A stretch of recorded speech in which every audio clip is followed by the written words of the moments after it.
Camboya, en otro reportaje que hice, me interesaba, y esto fue muy polémico, cuando me preguntas por las entrevistas de los pederastas. Claro, porque hay como el debate ético, ¿no? De darle voz, no darle voz. Esto lo hemos vivido en los últimos días, ¿no? Con lo de ETA, ¿no? Con lo de ETA, si hay que entrevistar o no hay que entrevistar a un terrorista o a...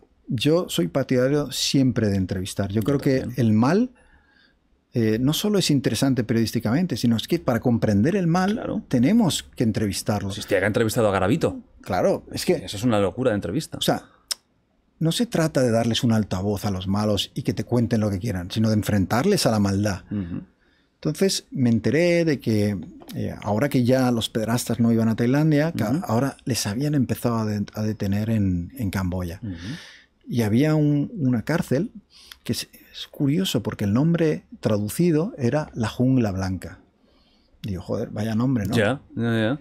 Y dentro es donde los blancos occidentales que habían pillado abusando de niñas, iban allí. Entonces dije, voy a ir a entrevistarlos, ¿no? Y me fui a la cárcel. Entre nosotros, ahora que como no tienes audiencia... No, eso no se va a enterar, yo creo que nadie. Bueno, un pequeño soborno hubo que hacer. Compraste algo, ¿no? Al funcionario para que me dejara hacer el reportaje. Esto lo negaré siempre. Y supuestamente... Pero bueno... que se te cayó un billete y te lo recogió. Sí. ¿Verdad? O sea, fue accidentalmente. Putada también, a veces pasa, coño. Y entonces...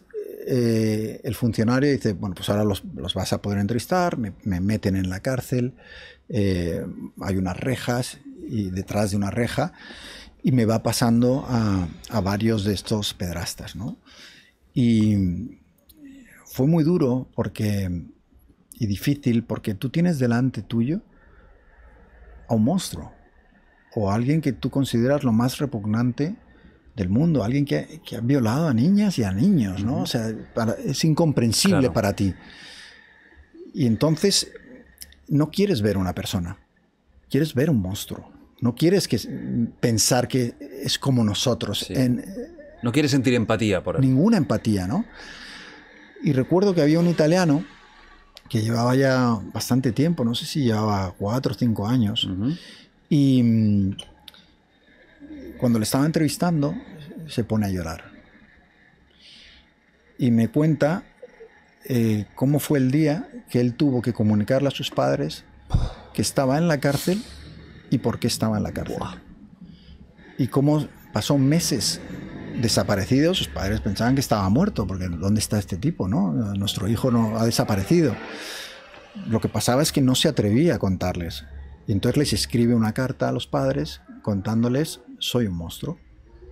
No sé por qué, pero soy un monstruo y esto es lo que he hecho. Y estoy aquí, ¿no? Y lo contaba con lágrimas y tal. Claro, tú sigues teniendo esa reacción de decir, este es un hijo de puta, ¿no? O sea, ¿sabes? Pero no deja de ser una persona también, ¿no? Y luego me pasan con un francés.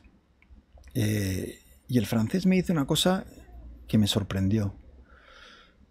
Me dice, llevo 6 años aquí, no he pedido ninguna rebaja de condena porque yo no quiero salir.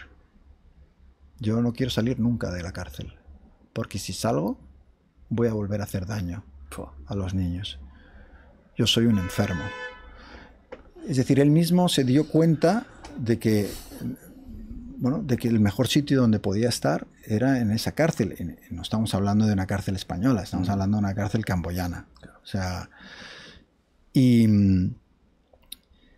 publiqué el reportaje y recuerdo que hubo protestas de lectores e incluso de alguna ONG que se dedicaba a atender. Trata de blancas. Sí, claro. No, porque claro, lo que hay que hacer es... ¿no? Y yo les dije, pero si yo he hecho un montón de reportajes sobre las víctimas, ¿no? Incluido este que yo creo que ayudó a cambiar un lugar donde había un abuso brutal de niñas. Pero yo quería saber qué lleva a un europeo que lo tiene todo, un trabajo, una vida normal. Muchas de estas personas están casadas, tienen hijos.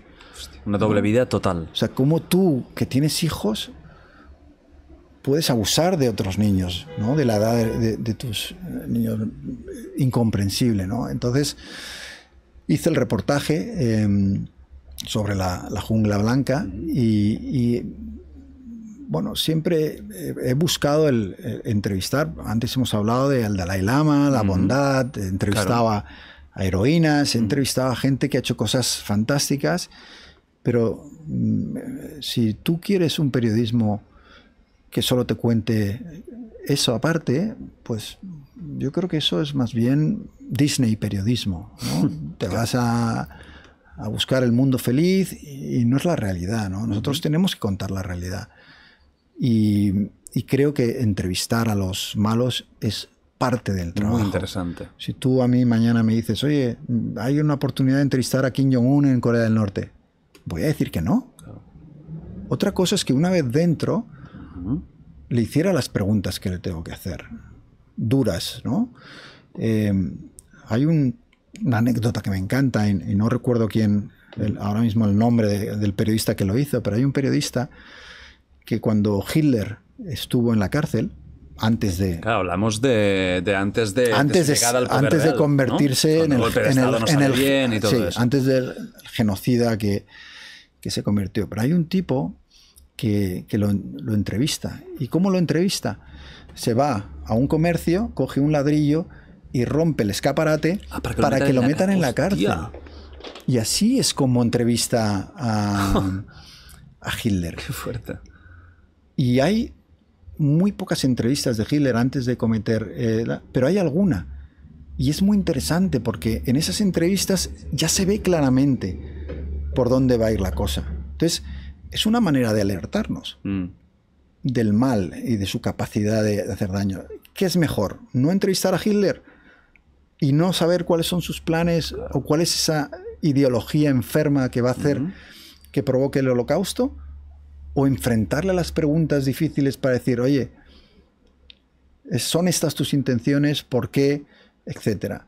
Y yo siempre soy partidario de entrevistar al diablo, a los monstruos. Lo he hecho a lo largo de mi carrera y lo haría mil y unas veces. Por eso no he entendido nunca estas polémicas cada vez que en España alguien va a entrevistar a un terrorista o alguien que ha cometido crímenes. Digo, yo quiero saber qué tiene que decir esa persona. Sí, porque al final, para bien y para mal, las grandes personalidades son fascinantes, incluso a nivel de intentar comprender por qué ha llegado a ese extremo, ¿eh?